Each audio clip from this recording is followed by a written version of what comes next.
ఒక్కసారి కొమ్మూరి గోల్డ్ కి కాల్ చేయండి. తాకట్లో ఉన్న మీ బంగారాన్ని విడిపించి మార్కెట్ ప్రైస్ కి వాళ్ళు కొనుక్కుని మిగతా డబ్బులు మీకు ఇచ్చేస్తారు. కన్న తండ్రే కొడుకుని చంపిన దారుణం నంద్యాల జిల్లాలో చోటు చేసుకుంది. నంద్యాల జిల్లా కోవెలకుంట్ల మండలం కంపమల్ల గ్రామంలో అయితే దారుణం చోటు చేసుకుందనే చెప్పాలి. కన్న తండ్రి తన కొడుకు వంశీకృష్ణను హతమార్చాడు. మరి కన్న తండ్రి కొడుకుని చంపాల్సిన పరిస్థితి ఎందుకు వచ్చింది? అసలు ఇందులో ఏం జరిగింది అని చూస్తే కనుక అసలు ఏం జరిగింది అని అంటే వసుంధర్ రావు అలాగే లీలావతి దంపతులకి ఇద్దరు పిల్లలు ఉన్నారు. ఒకరు వంశీకృష్ణ, ఇంకొకరు ఉమాదేవి. ఒక అబ్బాయి ఒక అమ్మాయి ఉన్నారు. అయితే వంశీకృష్ణని చదువు కోసం అని చెప్పేసి బెంగళూరుకి పంపించారు, బాగా చదువుకుంటాడని చెప్పేసి. అయితే అమ్మాయి ఉమాదేవి బీఫామ్ చదువుతుంది. అయితే వంశీకృష్ణ రీసెంట్గా బీసీఏ డిగ్రీ కంప్లీట్ చేసి మళ్ళీ ఇంటికి వచ్చేయడం జరిగింది. అయితే మరి బెంగళూరుకి చదువు కోసం పంపించారు కాబట్టి ఈ బెట్టింగ్స్ కావచ్చు, ఆన్లైన్ గేమ్స్ కావచ్చు, వీటికి బాగా అడిక్ట్ అయిపోయాడట వంశీకృష్ణ. సో అడిక్ట్ అయిపోయి ఈ బెట్టింగ్లు పెట్టి ఆన్లైన్ యాప్స్ ఉంటాయి కదా, వాటిలో లోన్స్ తీసుకున్నాడట. లోన్స్ తీసుకుంటే ఇప్పటి వరకు 2 లక్షలకి పైగా లోన్ తీసుకోవడం జరిగింది. అయితే ఆ లోన్స్ కట్టకపోయేసరికి ఇంటికి వచ్చేసాడు కదా, అక్కడ ఉన్నప్పటి నుంచి కూడా లోన్స్ కట్టకపోయేసరికి కూడా వాళ్ళు కాల్స్ చేస్తూ ఒకసారి లోన్ తీసుకున్నాక గడువు అయిపోయినాక ఎలా ఉంటుంది టార్చర్, వాళ్ళు ఊరికే కాల్స్ చేస్తూ కట్టవలసిందిగా అయితే టార్చర్ చేస్తున్నారు. సో ఇంటికి వచ్చేసిన తర్వాత కూడా అదే కంటిన్యూ అయింది. సో ఈ సిచ్యువేషన్లోనే వంశీకృష్ణ అనే అబ్బాయి డిప్రెషన్లోకి వెళ్ళిపోయి ఆ కోపాన్నంతా కూడా డబ్బులు కట్టలేక పేరెంట్స్ మీద ఆ కోపాన్ని తీయడం అనేది స్టార్ట్ చేశాడనమాట. ఆ డిప్రెషన్లో ఉన్న ఫ్రస్ట్రేషన్, స్ట్రెస్ అదంతా కూడా పేరెంట్స్ మీద తీస్తూ ఉండేవాడు ఇంట్లో. అప్పటికీ పేరెంట్స్ని కట్టాలి, నేను చేసిన అప్పు మీరు కట్టాలని టార్చర్ చేస్తే కూడా 40,000 వరకు కూడా వీళ్ళు కట్టారట. 40,000 వరకు లోన్ కడితే కూడా ఇంకా 1,00,000 పైన కట్టాలి అని చెప్పేసి మళ్ళీ గొడవ చేశాడట. సో మళ్ళీ గొడవ చేసి ఇంట్లో ఉన్న ఫ్రిడ్జు, టీవీ అన్నీ కూడా విసిరేసి పడేసి పగలగొట్టేసి గొడవకు దిగాడట పేరెంట్స్తోని. సో పేరెంట్స్తోని గొడవకు దిగేసరికి అప్పటికే చాలా రోజుల నుంచి ఆ అబ్బాయి ప్రవర్తనతోని అదేం సరే మంచి విషయం కూడా కాదు, ఏదైనా మంచి విషయం జరుగుతుందంటే అట్లా కాదు, అన్ని చెడు అలవాట్లు అంటే నిజంగా ఆన్లైన్ గేమింగ్ కావచ్చు, బెట్టింగ్ కావచ్చు, ఇవి కూడా చెడు అలవాట్లే మెయిన్గా ఈ రోజుల్లో. సో వీటన్నిటికీ బానిస అయిపోయి అప్పులు చేసి ఆ అప్పులు వాళ్ళని కట్టమని ఇట్లాంటి డిప్రెషన్లోకి వెళ్ళిపోయి మళ్ళీ వీళ్ళని విసిగించడం, ఈ బిహేవియర్ మొత్తానికి కూడా ఈ ప్రవర్తనతోటి పేరెంట్స్ విసిగిపోయి శుక్రవారం రోజు అలా గొడవకి దిగుతున్నాడు అని చెప్పేసి, అలా గొడవకి దిగుతుంటే ఏం చేయాలో అర్థం కాని పరిస్థితి ఎదురై వసుంధర్ రావుకి విసిగిపోయి ఒకటేసారి ఒక కట్టె తీసుకొని కొట్టి కూడా వాళ్ళ కొడుకుని చంపేశాడు. అంటే వాళ్ళిద్దరు పేరెంట్స్ కూడా ఇంకా దాన్ని టాలరేట్ చేయలేకపోయారు, భరించలేకపోయారు. అంత టార్చర్ చేసేవాడట ఆ అబ్బాయి. అది కూడా ఎందుకు, అప్పు చేసి వాళ్ళు కాల్స్ చేస్తుంటే ఈ అబ్బాయిని ఇబ్బంది పెడుతుంటే ఈ అబ్బాయి మళ్ళీ తల్లిదండ్రులను ఇబ్బంది పెట్టేవాడు. అలా భరించలేక దిక్కుతోచక ఏం చేయాలో అర్థం కాక విసిగిపోయి విరక్తొచ్చి ఆ అబ్బాయిని కోపంతో కొట్టి ఆ తండ్రి కొట్టి చంపేశాడట. సో ఈ విషయం పోలీసులకు తెలిసింది.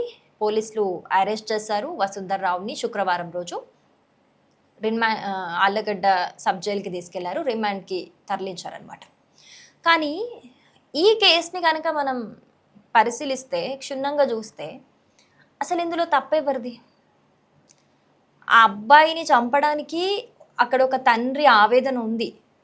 సరే, నేను చంపడం కరెక్ట్ అని నేను మాట్లాడట్లేదు, కానీ చదువుకోవడానికి అని చెప్పేసి చిన్నప్పటి నుంచి కూడా చాలా కష్టపడి ఒక మెయిన్గా మిడిల్ క్లాస్ పేరెంట్స్ పిల్లల్ని చదివించడానికి వాళ్ళు చాలా త్యాగాలు చేసి వాళ్ళకున్న కోరికలను అన్ని చంపుకొని చాలా నిజంగా జీవితాన్ని సగం త్యాగం చేసి పిల్లల్ని చదివించడానికి చాలా ఇన్వెస్ట్ చేస్తారు.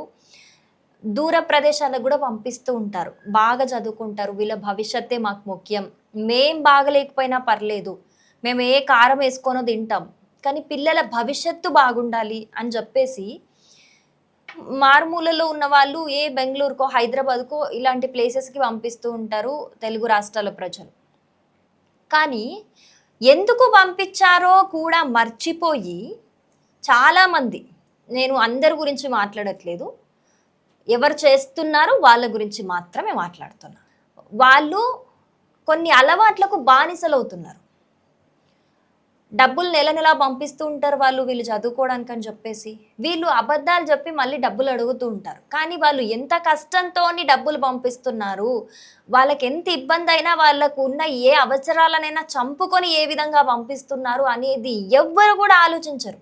పిల్లలు ముఖ్యంగా ఆలోచించకుండా ఇక్కడ ఈ సిటీలో నేను ఎందుకు వచ్చాను, నేను చదువుకోవడానికి వచ్చాను, నేను ఏం చేయాలి, నా తల్లిదండ్రులు ఎందుకు పంపించారు నన్ను ఇక్కడికి, నేను చదువుకొని వాళ్ళకి ఆసరా అవ్వాలి అనేది మర్చిపోయి వీళ్ళు ఏం చేస్తారు, ఇక్కడ ఆన్లైన్ బెట్టింగ్లని, ఆన్లైన్ గేమ్స్ అని, ఇంకేవో అలవాట్లని, తాగడం అని, స్మోక్ అని, బయటకు తిరగడం అని, ఈ మధ్య కొత్తగా ట్రెండ్ పబ్లకు వెళ్ళడం అని, తాగి డ్రంక్ అండ్ డ్రైవ్లో దొరకడం అని.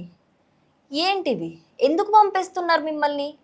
చదువుకోవడానికి పంపిస్తున్నారు, మీరు బాగుపడాలి, మీ భవిష్యత్తు బాగుండాలి అని పంపిస్తున్నారు, మిమ్మల్ని ప్రయోజకుల్ని చెయ్యాలని వాళ్ళు పంపిస్తున్నారు. కానీ మీరు చేస్తున్న పనులేంటి? సరే, రిలాక్సేషన్ కోసం ఫ్రెండ్స్తోని బయటికి వెళ్ళడం, మాట్లాడడం, టీకి వెళ్ళడం, అలాంటివి తప్పని నేను తప్పు అనట్లేదు. కానీ ఏదైనా లిమిట్ దాటి నువ్వు బానిసత్వం వహిస్తున్నావు అలవాటుకి అని అంటే ఖచ్చితంగా అది నీ జీవితం మీద ప్రభావం చూపిస్తుంది. సో ఇలాంటి వాళ్ళే ఈ జనరేషన్లో చాలా మంది అవుతున్నారు. వాళ్ళు ఒక్కసారి కూడా వాళ్ళు ఎంజాయ్మెంట్లు చేసేటప్పుడు వాళ్ళు బానిసలు అవుతుంటే ఇలాంటి అలవాట్లకి వాళ్ళకి తల్లిదండ్రులు గుర్తురాట్లేదు. సో ఈ కేసులో కూడా అదే జరిగింది.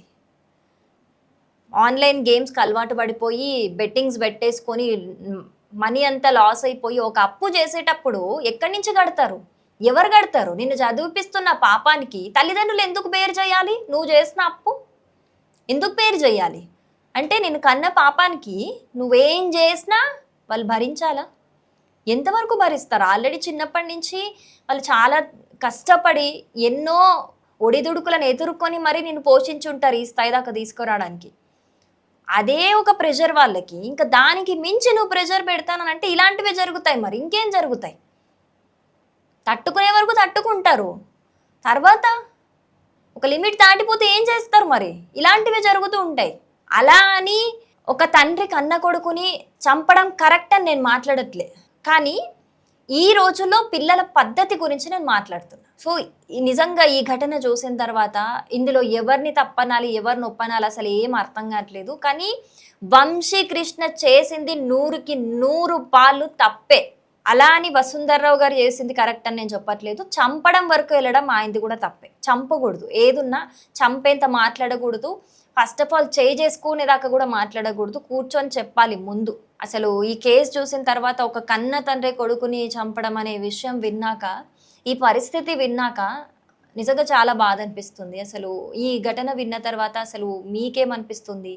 ఈ తరం వాళ్ళు నిజంగా ఏ విధంగా ఉన్నారు? తప్పకుండా కామెంట్ చేయండి.